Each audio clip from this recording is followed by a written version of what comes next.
We're driving around London, visiting some of the locations of the dramatic scenes in Edge of Eternity. I don't really have to research these locations, not like Moscow or Berlin, Alabama. These are places that I've been familiar with for the last 50 years. I live in London, places I went when I was a teenager that I'm still familiar with. And love, because this is still the most exciting city in the world to me. It's full of music and culture and politics. I would not live anywhere else. The action of Edge of Eternity takes place in Moscow, Berlin, and Washington, but also in London. Throughout the century trilogy, decisions are taken in the building behind me that affect the entire rest of the world. One of the most important characters in the trilogy is Ethel. She starts off as a housemaid in South Wales. She becomes a suffragette, she becomes a member of Parliament, and by the end of the trilogy, she is in the House of Lords. I've been involved in politics for a long time, and for 13 years, Barbara, my wife, was a member of Parliament.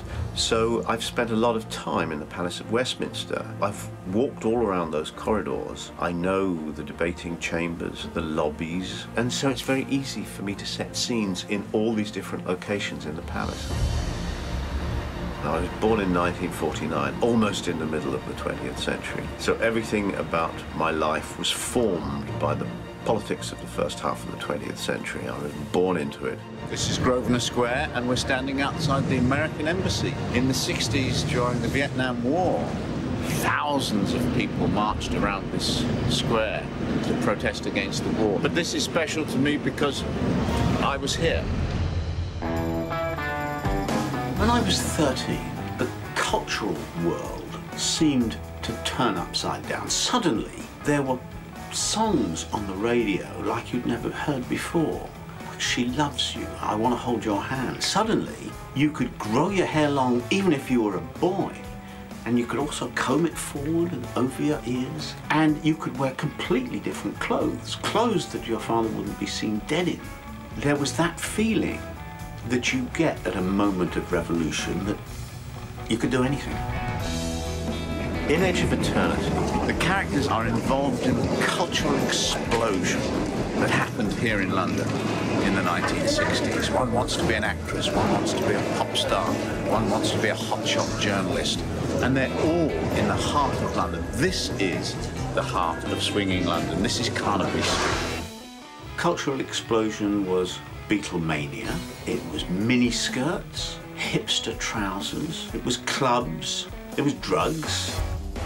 Like some of the characters in Edge of Eternity, I was a teenager in swinging London, and I had a guitar. It has been a source of pleasure to me all my life, and continues to be. I still play in bands, performing to entertain my friends and at parties and for my own pleasure. Right now I'm in a band called Damn Right I Got the Blues, which is a straight 5-person rock and blues band. I play bass guitar, we play blues and rock. We rehearse every Monday night in a soundproof studio, and that's the pleasure of it. It's just going to the studio and playing the guitar, playing the music with people I like. Try again. Dave Williams, who is the son of Daisy and Lloyd and the grandson of Eth, he's a young teenager in London, and he doesn't want to be in politics. He's not interested. He wants to be a rock star. He's got a guitar, he sings nicely, and he's looking for that big break. My friend Peter Asher had told me a story from his own life. He, like Dave Williams, had a guitar and played and sang and was looking for a big break. And he had a piece of luck. His sister was dating Paul McCartney, and Paul McCartney gave him a song, and it was a worldwide #1 hit. I spoke to Peter, told him what I had in mind in the book, and he said, well, that's a terrific ring of truth about that story. I said, do you mind if I sort of pinch a bit of your life? And he said, no, not at all.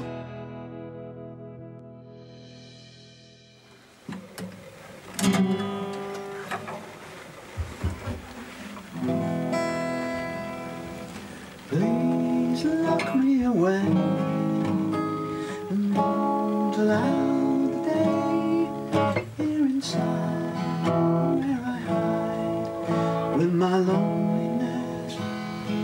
So, this evening is War Without Love by Peter and Ken. Lock me away. And don't allow the day here inside where I am working with my loneliness. I don't care what they say, I won't stay in a world without love. I don't care what they say, I won't stay in a world without love.